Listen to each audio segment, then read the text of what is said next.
In DC, we have the highest rate, the highest incidence, the highest prevalence rate of HIV. A lot of people put their effort into Africa, which is extremely important, but the disease is right in our backyard.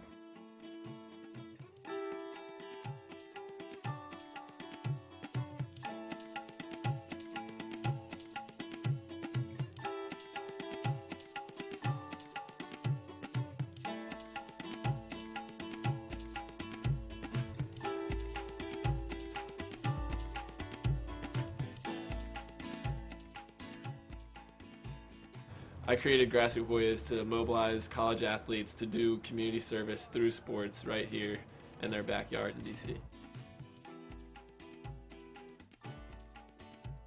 Grassroots Hoyas, they were a program that used athletics to teach young people about HIV, AIDS, and the prevention. Well, they're still young, they're still like in a sponge state, so that'll get in their mind and youth talk. And the youth will tell not only their mother, their father, but their friends and everybody else around them. And people, if you're smart, you listen to the youth because they hear more than what we think they hear. All the games that we play involve us playing some sort of game and then relating into that or tying into that things about HIV and AIDS or good life choices. Today we played a game called Find the Ball, and in Find the Ball we try and teach the kids to get rid of myths in our community that exist about HIV and AIDS. We're going to play tennis balls that say HIV on them. So this is just like if someone has the HIV virus. So the way it works is we have kids separate into two teams and they form lines facing each other. And we give each team a tennis ball and they try and pass that ball behind their back so that the other team can't see.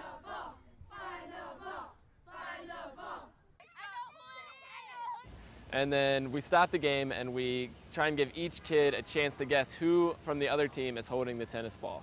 And it's really hard for them. They can't figure out who's got it. And so we tell them, the key point is they can't tell just by looking at someone whether or not they're holding the ball. And similarly, in life, you can't tell just by looking at someone if they're HIV positive.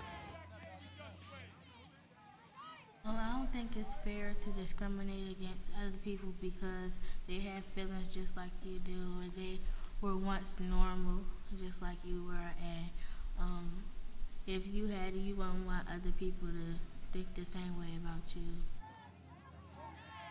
A lot of the things that we're trying to impress upon them and have them, spread throughout the community aren't major ideas. It's not, what is an antiretroviral and how is it used properly. It's more about breaking stigmas and preconceived notions about HIV and AIDS. My supporters, are you ready? Ready. Ball. They have basically a toolkit of information they can use to make better decisions. There will be no excuse that we didn't know about the virus or how to contract it or what it causes. With the Grassroots Project being small and just kind of in an incubator stage, that allows for the testing of ideas. It allows for Tyler and the rest of his team to really focus on critical evaluation each step of the way, right? See what goes right, see what might not work out the way they expected it to, and to rework, right, the curriculum as they go along. We begin the program by issuing a questionnaire to the children about, what do they know about the virus? What do they know about the disease? The things you learn here. You like this more in school? Yeah. At the end of the session, on the very last day of the program, we give them the same quiz again, and we'll know statistically how much the kids have improved their level of knowledge over those 9 questions. It's rewarding because it's challenging and because you can see the information getting to the kids and them being able to recall it, and you know that in their lives they're going to face these situations where this information is going to be valuable, and hopefully at those moments they're going to recall it and it's going to make the difference in their lives.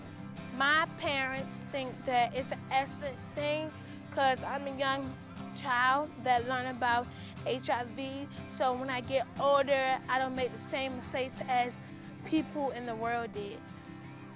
If they can know any information like what it is or how it's transmitted or the symptoms or the effects of the virus or how to testing areas to help someone that may have the virus or to help a family member that has the virus. I just think any information they help that could empower themselves to make better decisions and to help others I would be very happy and grateful.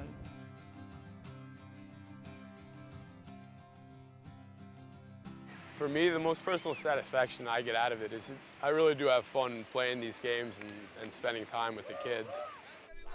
Well, I just want to say there's lots of ways to get HIV, and there's not too many ways to avoid it. But you would want to learn about how to avoid those ways so you won't get it, because you don't want to feel sick. You don't want to be there. Grassroots Warriors is a great thing, but at the same time, these kids are willing to bring themselves in here to do this stuff, so that speaks loudly on their behalf. I think the grassroots program will positively impact these children because they'll know basic knowledge and be able to make better decisions with that knowledge. The ultimate goal is to stop the spread of HIV in DC, to stop the spread of the virus, and also to stop the spread of stigma and discrimination against people who are HIV positive. For every youth that you touch, remember, these kids have dreams. These kids want to achieve goals. They want to go to college. You know, they want to be Fortune 500 heads. They want to think of themselves as the next Michael Jordan or the next this person or the next that person.